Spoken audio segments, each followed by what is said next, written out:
یہ بارش یوسف کے وجود بابرکت کی وجہ سے برسی ہے۔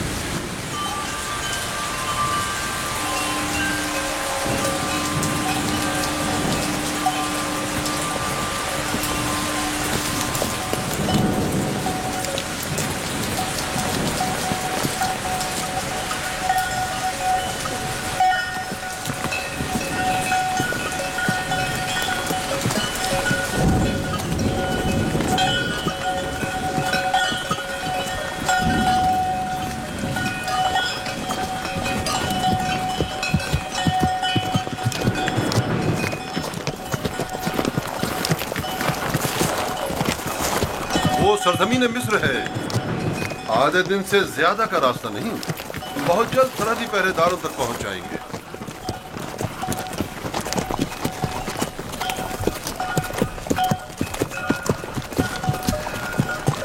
مگر مجھے یہاں تک تو کوئی پہرے دار دکھائی نہیں دیا۔ شام، کنعان و حجاز اور دیگر علاقوں میں طوائف الملوک کی رائج ہے، اور کوئی بھی مشخص حدود یا سرحدیں نہیں رکھتے ہیں، لیکن سرزمین مصر ایک متمدن خطہ ہے۔ یہاں ترقی یافتہ جدید نظم و ضبط کے تحت قوانین کی پاسداری، حکومت کی تعینات کردہ سپاہ نظر آئے گی۔ فرعونہ مصر کا شمار دنیا کے طاقتور ترین حاکموں میں ہوتا ہے۔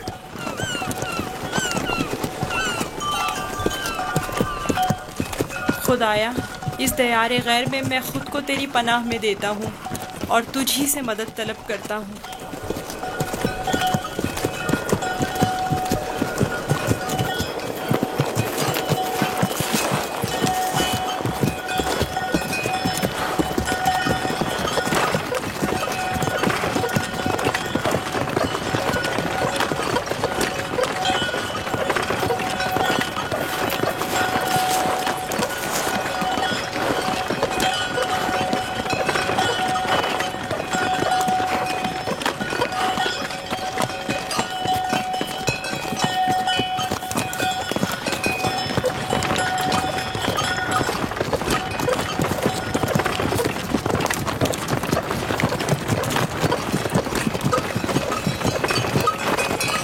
اور یہ رہی مصر کی سرحد۔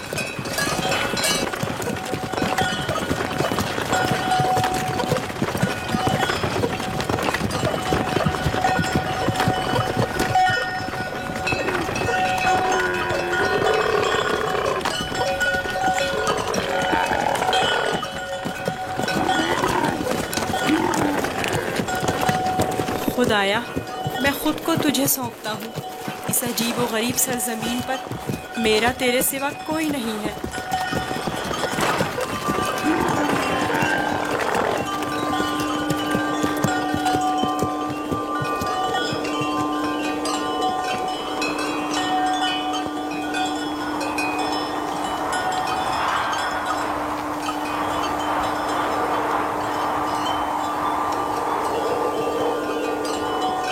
رک جائیں! آپ لوگ کون ہیں اور کہاں سے آ رہے ہیں؟ بابل سے مالک ابن زعر ہوں۔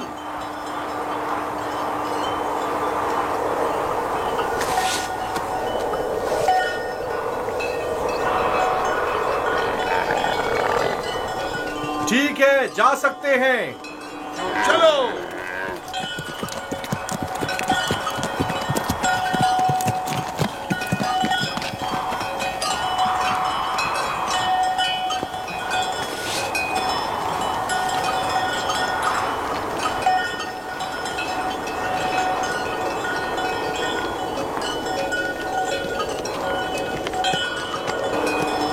کیا یہ لوگ آپ کو جانتے ہیں؟ ہاں بالکل جانتے ہیں، ہم نے سالوں تجارت کی غرض سے مصر کا سفر کیا ہے۔ مصر کافی قدیم اور متمدن سرزمین ہے. شام اور کنعان میں بہت زیادہ فرق ہے. عجیب سے کپڑے پہنے ہوئے تھے. ہاں، یہ سربند پہن کر ان کے چہرے دار سانپ کی طرح نظر آتے ہیں. یہ خطہ سرزمین سانپ کے نام سے معروف ہے. اہل مصر معتقد ہیں کہ ایک بہت بڑا اژدہا سرزمین مصر کا محافظ ہے.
ہمارے پاس بھی بھیڑ بکریاں ہیں، لیکن اتنی نہیں.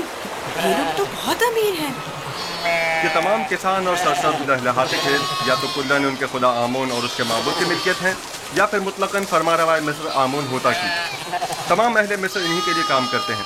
ان کا اپنا ذاتی کچھ نہیں. یعنی مصر کے خدا گائے اور بھیڑیں بھی رکھتے ہیں؟ ہاں، ان کے نزدیک یہ تمام چیزیں خدا کے لیے ہیں. خدا نے تمام چیزوں کو خلق کیا ہے، لیکن اپنے لیے نہیں.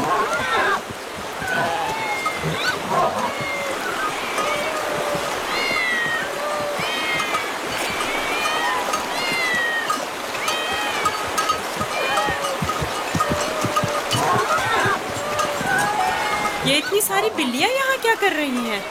اس شہر کے لوگوں کا خدا بلی ہے. یہ شہر کا معبود ہے، مرکزی شہر کا معبود. یہاں کے لوگ بلی کو بہت پسند کرتے ہیں.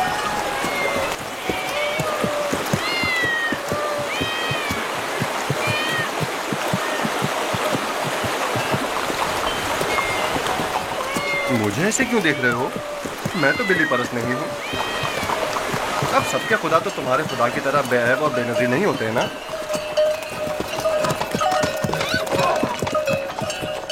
جناب مالک، اس شہر کے لوگوں کا خدا بلی ہے جو کھانا بھی کھاتی ہے. زیادہ تعجب کرنے کی ضرورت نہیں. اس سرزمین کے خداوند تو مرتبے، بھیڑ بکریاں، حتیٰ کہ زن و فرزند بھی رکھتے ہیں.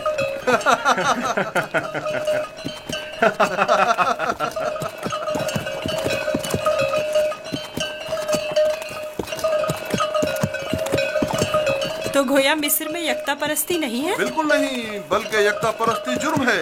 اور تمہیں یکتا پرستی کے متعلق کبھی کوئی بات نہ کرنا اور نہ ہی ان کے خداؤں کی اہانت کرنا لوگ برداشت نہیں کریں گے.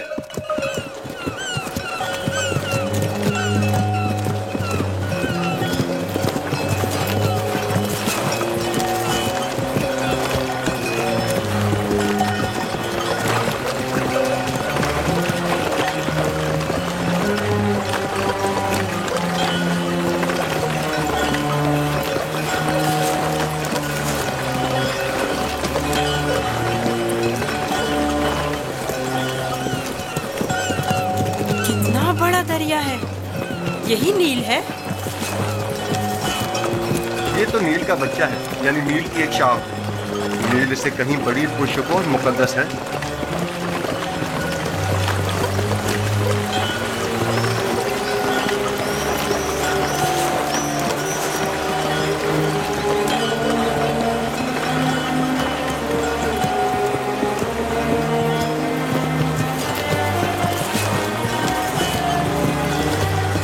مقدس کیوں ہے؟ کیونکہ اہل مصر کی ترقی کا تمام دار و مدار اسی دریائے نیل پر ہے.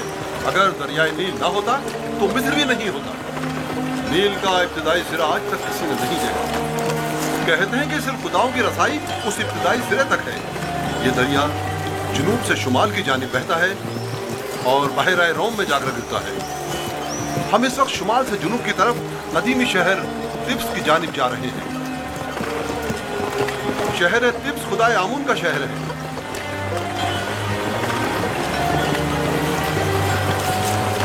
نیل کے اس طرف دنیا غرب ہے، مردوں کی دنیا۔ وہ بڑے بڑے اہرام فرعونہ مصر کے مقبرے ہیں۔ اس جگہ کو منفس کہتے ہیں، جہاں سے دریائے نیل مختلف شاخوں میں منقسم ہو جاتا ہے۔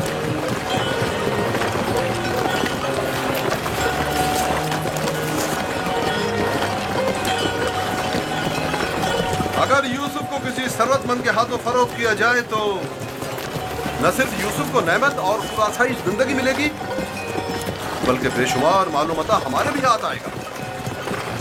کاش ایسا ممکن ہوتا کہ یوسف کو نہ بیچیں۔ نہ بیچے تو کیا کریں؟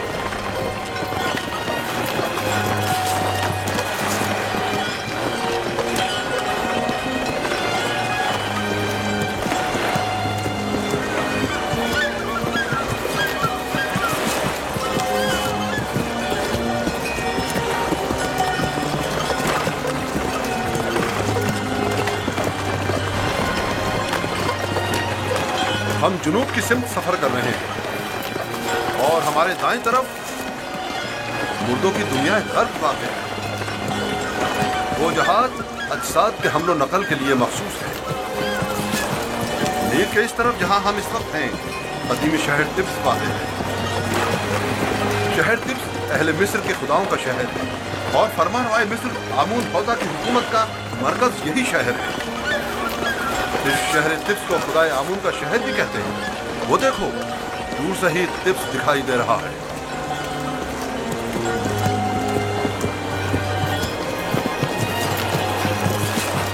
یہ رہا طبس شہر، 100 دروازوں والا شہر۔ 100 دروازے؟ 10 دروازوں سے زیادہ نہیں ہیں، لیکن جو مسافر بھی طبس شہر کو دیکھتے ہیں وہ اپنے شہر واپس جا کر اسے 100 دروازوں والے شہر کے نام سے یاد کرتے ہیں۔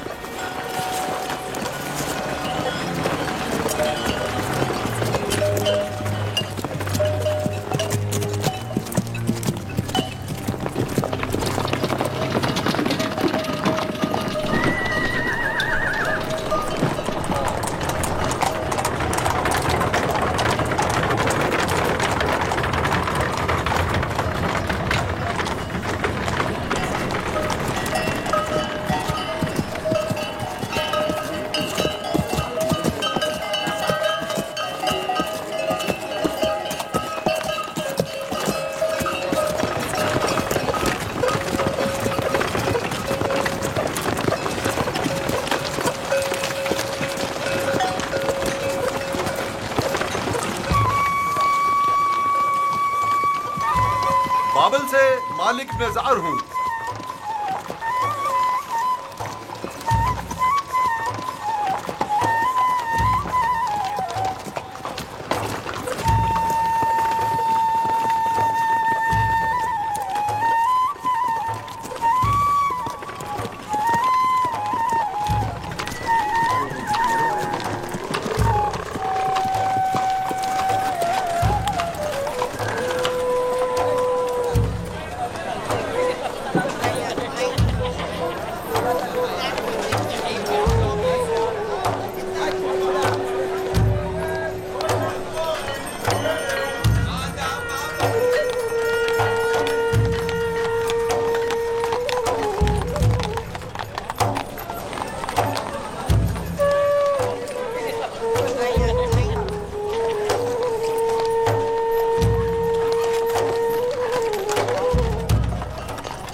کیا ہوا؟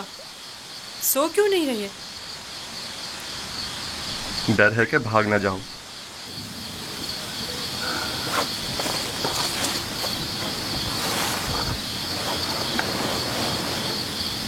تم کون ہو؟ آخر تم کیا ہو؟ اس سوال کا جواب میں پہلے دے چکا ہوں. یوسف، تمہارے خدا کے مقابلے میں میرے خدا مجبور و لاچار ہیں. تم مجھے اپنے خدا کے بارے میں کچھ بتاؤ گے؟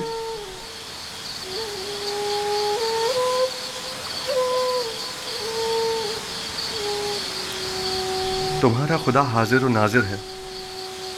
ہر جگہ اس کی رسائی ممکن ہے. میں نے دیکھا ہے کہ تم آسانی سے اس کے ساتھ رابطہ برقرار کر لیتے ہو. وہ بھی تمہاری آواز کو سنتا ہے اور تمہاری دعا قبول کرتا ہے. مجھے یقین ہے کہ تم دیگر انسانوں سے مختلف ہو. تم میں ایسی غیر مرئی طاقت ہے کہ جب جو چاہو کر گزرتے ہو. لیکن ہر وہ کام جس میں میرے خدا کی رضا شامل ہو. یہ تمہارا خدا کیسا ہے جو ہر جگہ تمہارا محافظ ہے؟ آپ نے بخوبی اس کے اوصاف بیان کیے ہیں. میں چاہتا ہوں کہ اس پر ایمان لے آؤں. آپ اس پر ایمان رکھتے ہیں، تجدید ایمان کی ضرورت نہیں. میں ایمان رکھتا ہوں.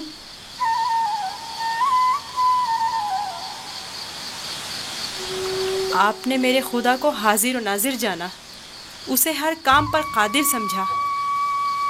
وہ خدا آپ کے خیال میں ہر پکار اور دعا کا سننے والا ہے. آپ نے اپنے خداؤں کو ضعیف و ناتواں کہا. یہی عین ایمان ہے. یعنی تو کیا میں اس وقت تمہاری طرح یکتا پرست ہوں؟ آپ تو اسی وقت یکتا پرست ہو گئے جب قطمیر کے ہاتھ کو شفا ملی. میں آپ کے کیے گئے سوالوں سے ہی سمجھ گیا تھا. آخر تم کون ہو؟ کیوں نہیں بتاتے؟ بظاہر ایک غلام لیکن در پردہ جیسے تم ہمارے آقا و مالک ہو. تمہیں خدا یکتا کا واسطہ بتاؤ. قسم نہ دیں کہ مجھے بتانے کی اجازت نہیں ہے. صرف اتنا بتا دوں کہ یہ تمام واقعات خدا کے ارادے سے وقوع پذیر ہوئے ہیں، اور وہ یوسف کو بھی ایک بڑے مقدس ہدف کے تحت یہاں مصر لایا ہے. کون سا ہدف؟ کم از کم یہی بتا دو. نہیں جانتا، آئندہ معلوم ہو جائے گا. میں مالک کو تمہیں فروخت نہیں کرنے دوں گا. میں اسے روکوں گا. وہ تمام چیزوں سے باخبر ہے. اگر وہ مجھے غلام دیکھنا پسند کرتا ہے تو میں بھی راضی ہوں.